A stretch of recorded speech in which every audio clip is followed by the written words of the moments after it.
Hi BookTube, it's Marianne at Last Week Book, and today I have my History Challenge TBR.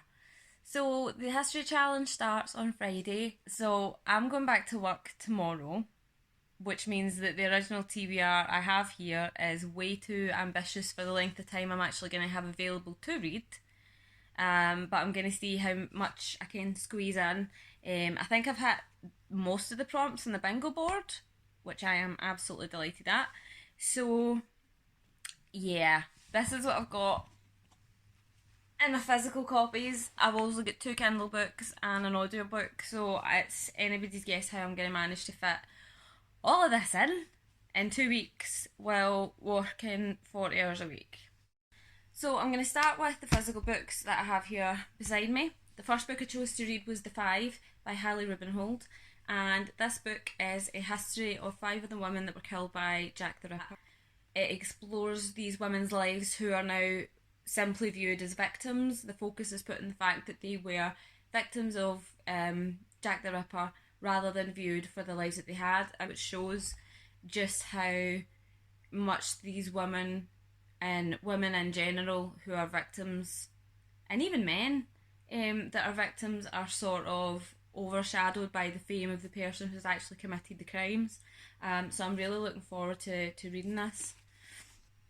The second book I have is Black and British by David Olusoga, and this explores the history of black people in the UK and the relationship between Britain and Africa, sort of starting from the sort of Roman times up until modern day. So it's quite in depth. It's a lengthy book. David Olusoga is a historian, so I imagine that this is very well researched and well written with no factual errors. Obviously, racism is very rife in the UK still, even today, and while there are steps being taken to try and ensure that we are a more inclusive country, well, group of countries, there's still a lot of racial bias and discrimination there, particularly with regards to immigration. So I think it's going to be a worthwhile read. So the third book I have is The Celts by Alice Roberts, and this is looking at the history of the Celtic civilization and how they spread across Europe from like 390 BC, how they spread geographically, their lifestyles, the fact that they were a very important civilization that always acknowledged in European history. So I think that this is going to be a really good read. I've wanted to pick up more on Celtic history, so this seemed like a perfect opportunity. So the fourth book that I have here is The Saboteur of Auschwitz by Colin Rushton, and this explores the story of a British soldier that was held at Auschwitz as a prisoner of war, and it tells the story of the fact that he thought he was going to die there. He was beaten, he was put through hard labour, and he risked his own life to help alleviate the harsh treatment that Jewish people were facing in Auschwitz, and helps try to aid a mass breakout. I think it's quite going to be quite an interesting read because most people are generally educated on the history of Auschwitz and the Holocaust. There isn't much information about the military prisoner of war camps or military personnel held at Auschwitz. I think it's interesting to see the treatment of the military personnel that are being held as prisoners of war in comparison to the Jewish prisoners that were held there. Obviously, when you're hearing the history of Auschwitz, you're hearing about the treatment of the Jews there. So I think it would be good to see how other people were treated in the camps as well. So the fifth book that I have is The Tail End of the Tale, The History of Bantu South Africans from Prehistory to 2014. So basically this is a more in-depth history of the continent, which explores from ancient Africa all the way through to modern day South Africa, and it discusses cultural aspects, it discusses political aspects, economic status, stuff like that, all the way through, and sort of breaks the Western view of Africa, and how it's viewed in modern day by the rest of the world. So I actually didn't know about this book until I was putting together my TBR, and I feel quite excited about it. So I'm really, I think out of all of them, this is one of the ones I'm most looking forward to. There's a fly in here again. Every time I try and film a video, there's a fly.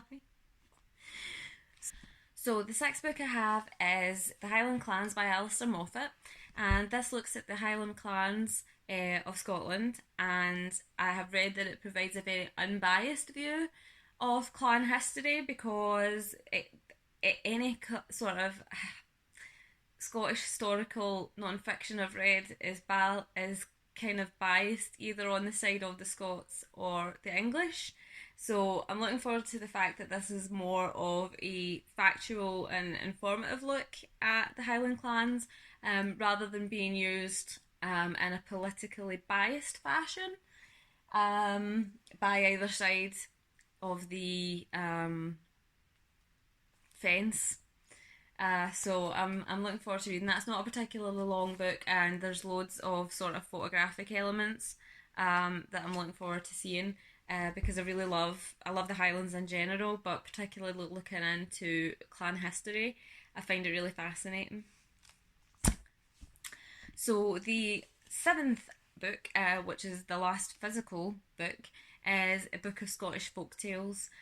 So you have tales from different areas of Scotland, folk and fairy tales, and I'm really looking forward. And the good thing with this is if I find myself with an extra 5, 10, 15 minutes spare to read, I can just read through one of the folk tales, and then it means I've got some reading done. Obviously, so many films and stories today still take elements from folk and fairy tales. So it's an important thing to sort of keep alive and share. So the next three books are fiction books, and it's all obviously historical fiction.